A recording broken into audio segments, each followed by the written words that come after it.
और ब्रेक के बाद एक बार फिर से आपका स्वागत है। चलिए कार्यक्रम को अब आगे बढ़ाते हैं और आचार्य जी से अब जान लेते हैं आज का महाउपाय।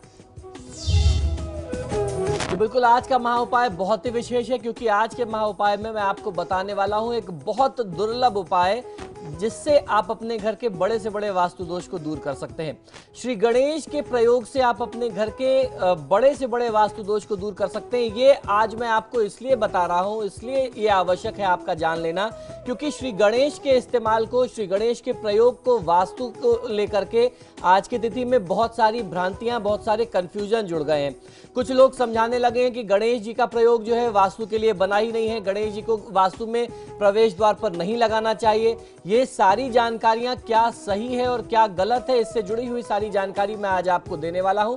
वास्तु देवता की संतुष्टि के लिए गणेश आराधना किस प्रकार करनी है और उस गणेश आराधना से आपको किस प्रकार वास्तु दोषों से मुक्ति मिल सकती है, ये सारी जानकारी आज मैं दूंगा।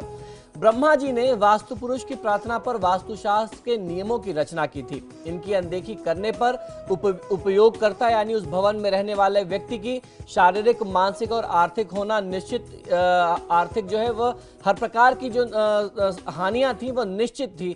तो इससे बचने के लिए क्या उपाय करने चाहिए थे? वास्तु देवता की संतुष्टि गणेश जी की आराधना के बिना अकल्पनीय है। आप उसके बिना सोच ही नहीं सकते कि आपका भवन, आपका वास्तु पूर्ण होगा या शुभ होगा, शुद्ध होगा। गणेश जी का वंदन कर वास्तु दोषों को शांत किए जाने के में किसी भी प्रकार का संदेह नहीं है।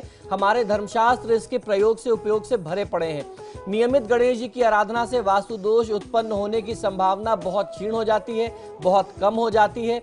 यदि घर के मुख्य द्वार पर एकदंत की प्रतिमा लगाई जाए, यानी गणेश जी का जो एकदंत स्वरूप है उसका चित्र या प्रतिमा लगा दिया गया हो, तो उसके दूसरी तरफ ठीक उसी जगह पर दोनों गणेश जी की पीठ मिली रहे, इस प्रकार से दूसरी प्रतिमा या चित्र लगाने से वास्तु दोषों का शमन होता है। ये जो बात है ये आज के नए वास्तुशास्त्रों की बात है कि अगर आपने एक लगाया है तो दूसरा भी पीछे से लगाना है, ऐसा कोई अनिवार्य नहीं है। इसका प्रमाण ये है कि आप जितने भी पुराने निर्माण देखेंगे, जो भी पुराने भवन बनाए गए, पुराने मंदिर बनाए गए, आप काशी विश्वनाथ को ले लीजिए, काशी विश्वनाथ आज से सैकड़ों साल पहले बनाया गया। आप किसी भी मंदिर में जाएंगे, संकट मोचन में जाएंगे या देश के किसी बड़े मंदिर में जाएंगे, जिसका प्रमाण आपको शास्त्रों में मिलता है, तो आपको प्रवेश द्वार पर गणेश जी दिख जाएंगे, उसके पीछे कहीं कोई गणेश जी नहीं होते थे।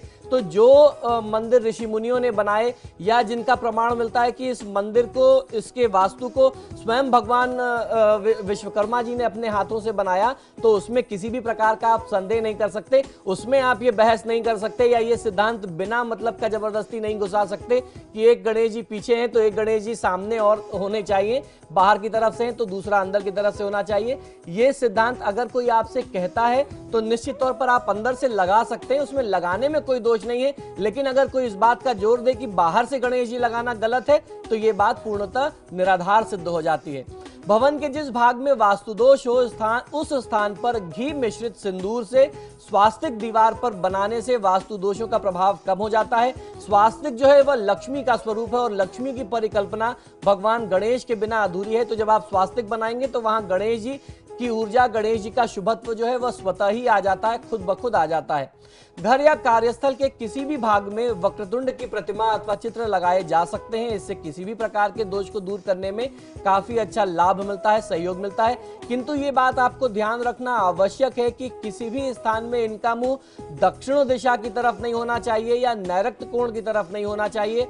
सुख, शांति, समृद्धि की चाह रखने वालों के लिए सफेद रंग के विनायक की मूर्ति अर्थात सफेद रंग के गणेश जी का चित्र लगाना बहुत शुभ होता है। सर्व मंगल की कामना करने वालों के लिए सिंदूरी रंग के गणपति की आराधना प्रतिष्ठा करना बहुत अनुकूलता लेकर के आती है। विघ्नहर्ता की मूर्ति अथवा चित्र में उनके बाएं हाथ की ओर सूंड घूमी हुई हो, इस बात का ध्यान रखना चाहिए। दाएं हाथ की ओर घूमी हुई सूंड वाले गणेश जी हठी होते हैं तथा उनकी साधना आराधना बहुत कठिन होती है, उसमें बहुत सारे नियम होते हैं। इस वजह से आप उनको नहीं रखेंगे अपने घर में तो फायदा मिलेगा और वो भक्तों से देर से प्रसन्न होते हैं। दूसरा लाभ ये भी है, दूसरी जानकारी आपको ये भी दे दूं कि जो दाहिनी तरफ घूमी हुई सूंड होती है वह उस समय रखना चाहिए जब आप लक्ष्मी और गणेश दोनों एक साथ रख करके पूजा कर रहे हैं। और अगर आपको सिर्फ एक गणेश जी की मूर्ति रख करके पूजा करनी है, ऐसी परिस्थिति में बाईं तरफ घूमी हुई यानी लेफ्ट साइड घूमी हुई सूंड होगी तो वो आपको फायदा देगी। मंगल मूर्ति को मोदक एवं उनका वाहन मूषक अति प्रिय है, अतः चित्र लगाते समय आपको ध्यान रखना चाहिए कि चित्र में मोदक अथवा लड्डू और चूहा अवश्य हो, उनकी सवारी है वह अवश्य हो, जिससे वह संपूर्ण महसूस करेंगे तो आपको आशीर्वाद देंगे। घर में बैठे हुए गणेश जी तथा कार्यस्थल पर खड़े गणपति का चित्र लगाया जाना चाहिए, किंतु ये ध्यान रखें कि खड़े गणेश जी के दोनों पैर जमीन को स्पर्श करते हुए हों, इससे कार्य में स्थिरता आने की संभावना रहती है। अगर आप इस बात का ध्यान रखेंगे तो आपको फायदा मिलेगा। भवन के ब्रह्म स्थान अर्थात केंद्र में, घर के सेंटर में, ईशान कोण में और उसके साथ साथ पूर्व दिशा में, ईस्ट डायरेक्शन में सुखकर्ता गणेश की मूर्ति अथवा चित्र लगाना बहुत ही शुभ रहता है। किंतु टॉयलेट अथवा ऐसे स्थान पर गणेश जी का चित्र या किसी भी देवी देवता का चित्र नहीं लगाया जाना चाहिए जहां लोगों को थूकने आदि से रोका जाता है। इस जगह पे भी आप गणेश जी या किसी देवी देवता का चित्र न लगाएं, इससे गणेश जी ही नहीं बल्कि सभी देवी देवताओं का अपमान होता है। तो ये बहुत छोटी छोटी सी जानकारी है।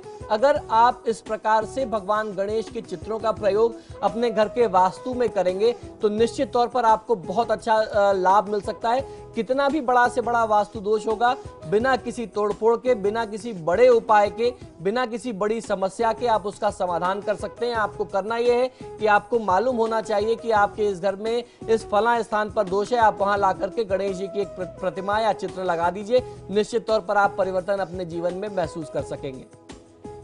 तो इसी के साथ ही आज की कार्यक्रम में फिलहाल इतना ही। बहुत बहुत शुक्रिया पंडित जी आपका हमारे स्टूडियो में आने के लिए। जय गणेश।